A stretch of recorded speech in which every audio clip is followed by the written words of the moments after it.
Hi everyone, আসসালামু আলাইকুম।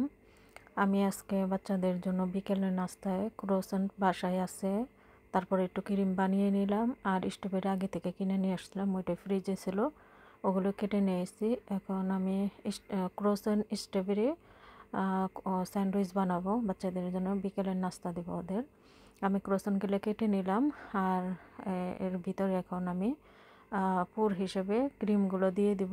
Cream দিয়ে লাস্টে আমি স্ট্রবেরি কেটে নিয়েছি, স্ট্রবেরিগুলো উপর দিয়ে দিয়ে ডেকোরেশন করে নেব। এটাই হয়ে গেল ক্রোসেন্ট স্ট্রবেরি স্যান্ডউইচ। খেতে ভালোই টেস্টি, এই জন্যই বাচ্চাদের বানিয়ে দিলাম। আশা করি বাচ্চাদের ভালো লাগবে। ওরা ক্রিম অল্প সুগার দিয়ে ক্রিম এগুলো অনেক পছন্দ করে। এর আগে আমি স্ট্রবেরি স্যান্ডউইচ কিনে নিয়ে আসছিলাম বাহির থেকে, ওরা অনেক পছন্দ করছে।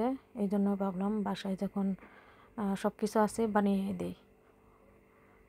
বাসায় বানানো খাবার ওরা অনেক বেশি পছন্দ করে আমার হাতের।